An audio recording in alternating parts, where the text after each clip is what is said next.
Hi, Lianne Bowker. Hi, Chelsea. So you are the Senior Product Marketing Manager for Indirect Tax at Thomson Reuters. Indeed. Welcome to the show. Well, thank you so much for having me. And more importantly, thank you to everybody who's listening in today. So we're going to talk a lot about the future of indirect tax, but sometimes I feel that the best way of getting a sense of the future is to revisit the past. So I wanted to talk to you a little bit about your experience as a consultant at Ernst Young, because you were advising clients on a very broad range of VAT and other tax-related projects and issues. So can you tell me what kinds of things were you working on during that time? Sure, we could go back even further than my time at EY or Ernst Young. And one of my first jobs was actually working in a chocolate shop, in a Belgium chocolate shop. And I used to get to package up and worked as a cashier in the shop. So that was a great job with some really tasty perks. But moving on from that job, yes, I worked at EY or Ernst Young in London. For about 7 years, and I started off my time in VAT as kind of like a VAT auditor, and I used to go to different businesses and manually check invoices to check that the right amount of VAT had been charged on invoices, and also that the business had reclaimed the right amount of VAT. And I guess also just looking for opportunities of where the business could maybe reclaim some more VAT as well. And that was quite a mix in terms of uh, being able to view invoices digitally and check them on the screen and check that right amount of VAT had been charged on the invoices, versus also going into large storerooms where there were boxes and boxes of invoices, with a big ladder as well, boxes on these high shelves. And then it would be my job to, climb on the ladder and try and find these invoices and be checking them manually, and checking that the right amount of VAT had been charged, and learning, I guess, to have an eye for where something could be potentially incorrect as well. And then from there, I moved into VAT advisory as well as VAT compliance. And so doing those VAT returns, partial exemption calculations, and ensuring that businesses were getting their VAT accurate. Life is like a box of chocolates. You never know what your VAT return amount is going to be. I love the analysis. So in that time, what were some of the recurring issues that clients were having? I think probably still many of the same issues that they have today.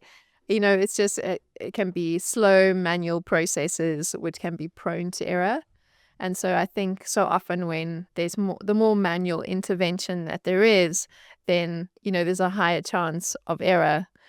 Also, the more times that data is transferred, then there's a greater chance of some data being missed in that process as well. So I guess our key things there would be about slow manual processes and errors. And you were there also as technology has been developing. So how did you experience that march of technology while you were being a consultant? Well, I think for me, being able to look back now on what I used to do, it's just amazing to see how much of technology already does what I used to do in those roles.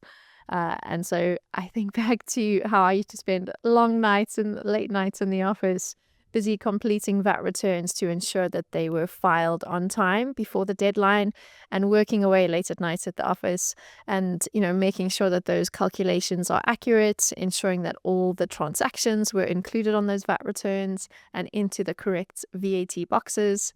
And now I look at how technology just automates so much of that process, and it's just no longer that requirement to sit there late at night checking, that everything in that Excel file is correct. And so it's just amazing to see how technology has changed that already. How does it feel to be on the technology side now at Thomson Reuters? Personally, I really enjoy it. I find technology exciting because you can be at the forefront of change. And given my background in tax, it's great to be at the forefront of tax technology and to be a part of shaping that future of tax technology and seeing where it goes. And And for those that don't know so much about OneSource, can you just describe a little bit about what this technology is capable of and what kind of value it delivers? Sure. So OneSource is a tax technology platform. And within the OneSource platform, then there are different tax applications. And so we have different tax applications or solutions for each of the different taxes. And so we have one for VAT compliance. And so that will be for your VAT return, SAFT reporting, your interest stats, your EC sales lists. That's all included in OneSource Indirect Tax Compliance. And then we'll have, like our tax engine, which is also available on the OneSource suite. We've got our direct tax reporting solutions, statutory reporting, global trade management, and now, OneSource e-invoicing as well. And so think of it almost like I like to think of it like an iPhone, your iPhone interface, and on there you've got all your different apps. And so it's similar to that. You'll log on to the OneSource platform, and then you have access to the different tax applications, which basically means you've got a central location for all of your tax compliance. So you're not having to log into different applications and different solutions and manage different suppliers. You've got everything across your tax in one single platform, in one single solution. Groovy. Can we talk about e-invoicing? Sure. It's the new girl on the block. So it's like everyone's talking about e-invoicing. There's so many mandates coming out here in Europe, and that has a ripple effect all over the world.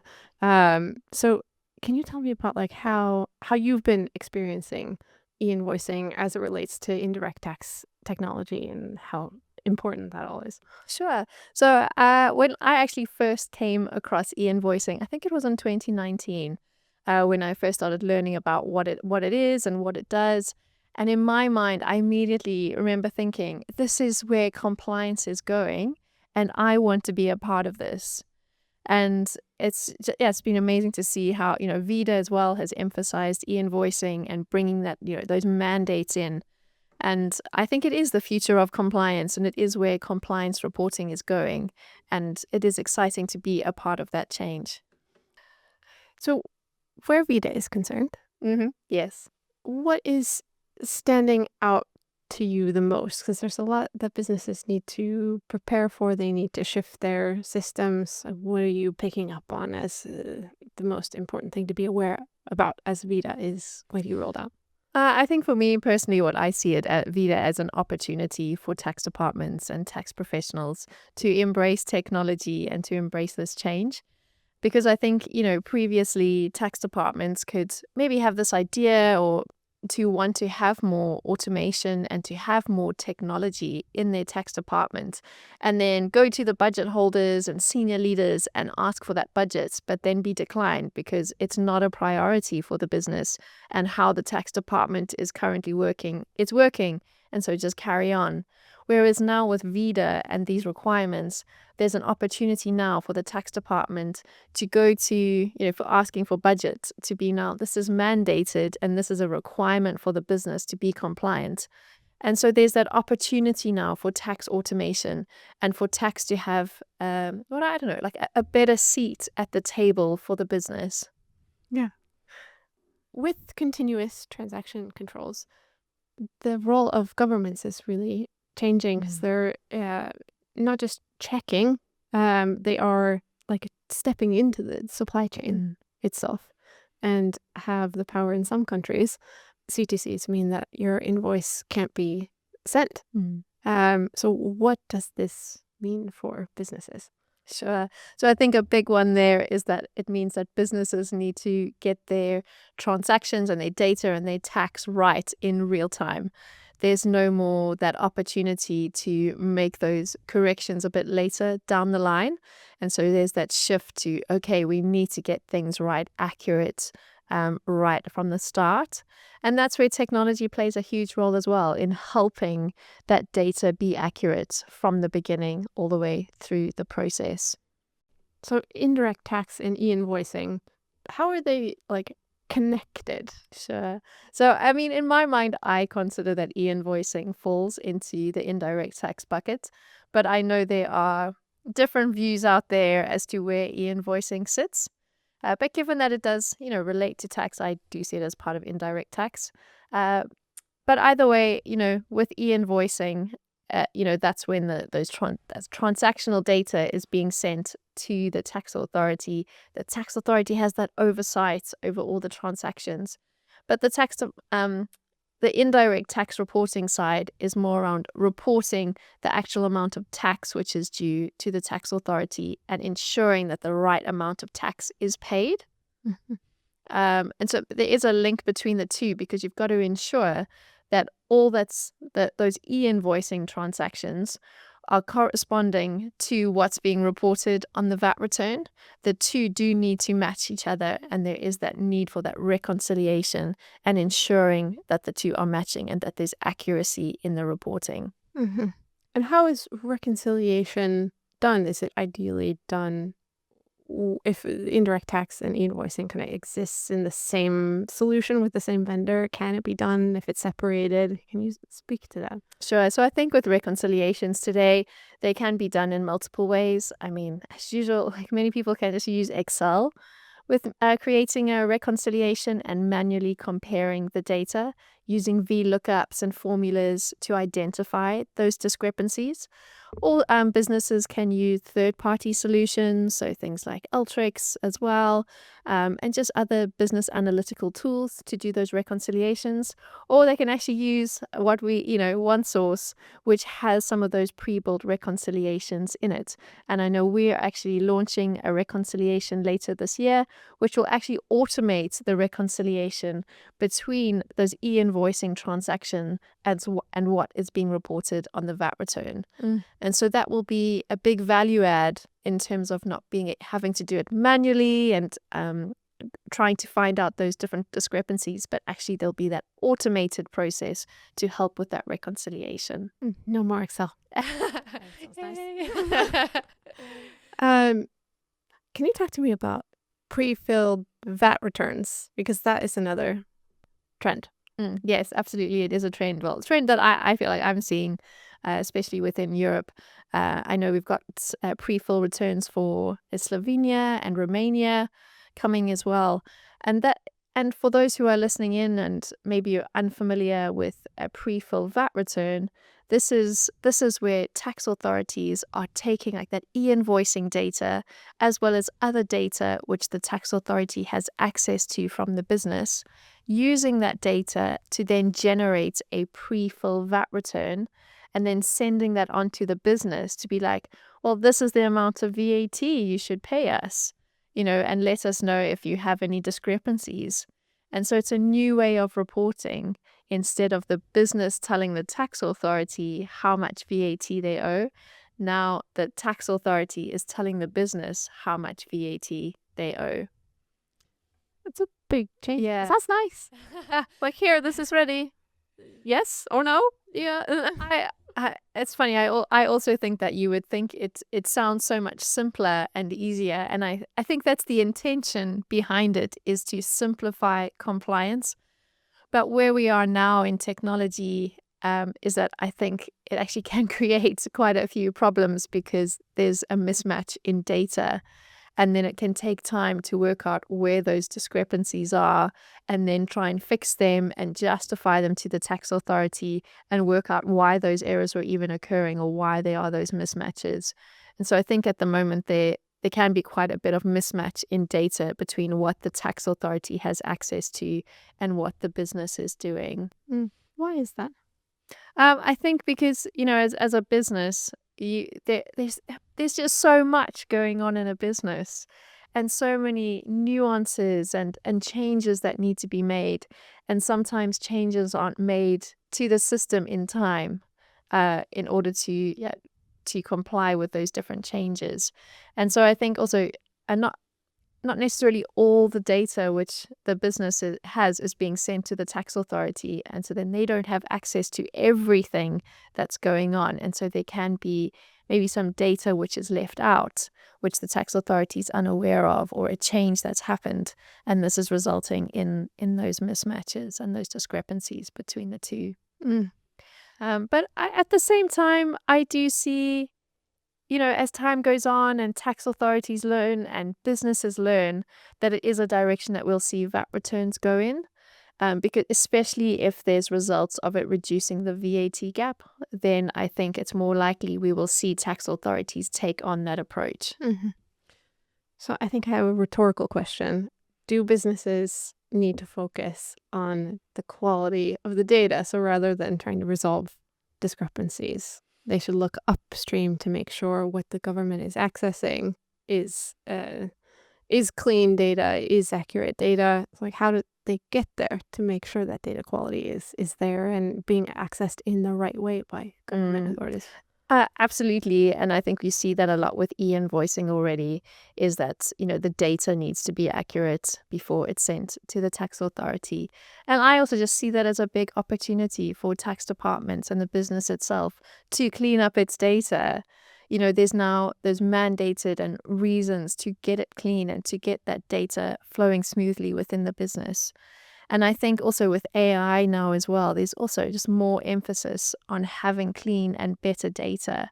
And so I've seen it quite a lot with businesses already prioritizing cleaning up their data. And I would say as a business, if you're not doing that already, then that is also a great place to start in terms of sorting out your data upstream before it's sent into the different technology solutions. You mentioned AI. We got to talk about that. What is the future of AI when it comes to indirect tax? What are you seeing and hearing? So I think with AI, already we're seeing it being incorporated into all different areas of our lives. I know I use it a lot myself, just on my phone. I use it in my day-to-day job as well, in helping me create different things and different content. And I personally find it really helpful. And it has reached a point for me where I'm doing pieces of work now and I think, I can't imagine doing this manually anymore. Whereas it just seems so simple now to I'll just put it in AI and it creates the template for me and I can just work off that. And I'm already seeing significant changes in my job with using AI. And with that, I think indirect tax is no different. And we're going to see more and more AI incorporated within it. But I think with all of this, it's small steps. And I think we've got to learn from those steps along the way. So with our solutions with OneSource, we're already incorporating AI into some of those solutions. I know we've got a little chatbot in there already for our customer support. And we do have some more in-depth AI coming out as well around product classification and as well as anomaly detection as well. So it will be able to identify those errors within your compliance and then make those, suggested changes for you as well. And so there will be that shift within indirect tax of using AI in the future. Amazing. And where should AI not be used in your estimation? Good question. But I've already seen it in one of our solutions, the tax engine, OneSource determination, where they're not using AI for that real-time tax calculation. They're still using the logic and the content and those company policies that have been, inserted into the tax engine, and still rather using that logic within it to make those tax calculations rather than relying on AI. Mm-hmm. What's the risk of using AI for those calculations? Well, I think with using the content and the logic, then you have more assurance of it being accurate and the AI not making the decision for you, but actually it's using the content and the logic within it rather than it making its own decisions. And for someone who has been working in tax for a while, and is kind of new to this technology and this real focus on data, because it seems like tax teams are becoming very multidisciplinary, more and more. They're like a blend of tax and IT. So for someone who is perhaps might describe themselves as more of a classical tax person, how would you suggest they start to get comfortable with this technology and learn more about it and lean into it? Well, I think there's, to be honest, I don't think you can't really get away from technology anymore when it comes to tax because technology is becoming such a huge part of tax. And so I think it's imperative to get involved on the technology side for tax reporting because that is the direction of where things are going. And like I often say to clients and prospects is, technology is your friend. You don't need to be afraid of it or see it as a threat because technology is an opportunity and it's a helper to your job. And so the more you embrace it, then I do believe the more successful you will be in your role and in your career. Yeah. And how about the youngins? They're graduating from university, maybe with a tax and accounting degree, or maybe with a more like technical degree. Like, how should they see the future for themselves and their role in it? Well, it's something actually I've thought about myself is how to make tax more appealing for the younger generation and how to get them incorporated into tax technology. And I guess what I can say now is to them is please come and join tax. We need you. Because I don't think, tax is not going away and there's plenty opportunities there for more technology within tax and for that tax to change even more. And so, yeah, just be an encouragement to the youth out there to come and join tax because there's plenty of opportunities for technology to be integrated within tax. Yeah. It seems like tax could use maybe a bit of a rebrand. Just the word itself. It's very scary. So, like, what would your rebrand be of it? Like, what is exciting or like so like good about tax? I think that often comes down to, the perception of tax and how it's seen. And I think previously tax departments would have been seen as these back office functions in the dark, quite dull, quite boring. Whereas I think there is that opportunity for the rebrand of tax of being, leaders in change and leaders in digital transformation, both for the tax department and the business going forward. And I think with the VIDA mandates and changes and businesses having to comply with those mandates, there's an opportunity there for the tax team to embrace technology as well as then open up for wider digital transformation within the business. And so the tax department can lead that change. And then the rest of the business can actually learn from the tax department on their digital transformation journey. So exciting. I think so too. And so Pagero became part of Thomson Reuters last year, and you were around for that change. So you were Yes, there I like was. pre Pagero, and obviously there's a really great reason why Thomson Reuters wanted to make Pagero's e-invoicing network part of the one source offering. Can you tell me about that logic and now that there's a full suite Sure. that includes the invoicing? Sure. What value does that bring? So if we have a look at pre-acquisition of Pagero, in our indirect tax suite of solutions, we still have our one source determination, which is the tax engine, which does the real-time tax calculation. And then we have one source indirect compliance, which is around that VAT reporting. So the VAT returns, EC sales lists, Intrastats. And now with e-invoicing, and like I said, when I first came across e-invoicing, I could see that was the trend of where compliance reporting is going. And that's where, I think there's going to be that shift, from VAT returns into this more real-time reporting.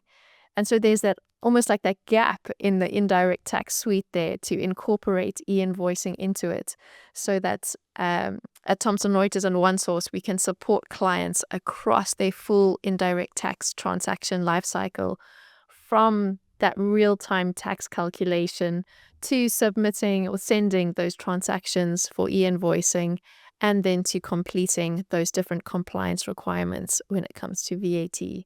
And so it's kind of like just that perfect fit of the e-invoicing fitting in right there within that indirect tax suite of solutions.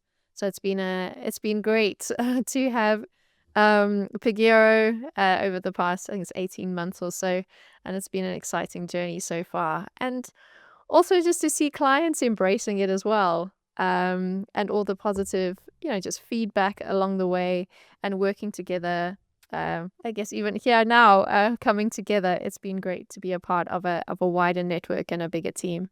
Oh, definitely. And just curious about like the network because tax, you told me this, tax doesn't start at the level of the invoice, even it starts sooner than that.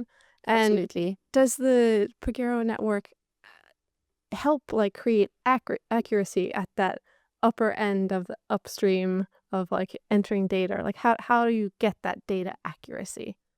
So I mean, you probably know more than me, but on the e-invoicing side, it's really important for the data to be correct, because there's not really time, for that data to be corrected in the process before it's sent, for e-invoicing, and so there is that requirement for better data at the upstream.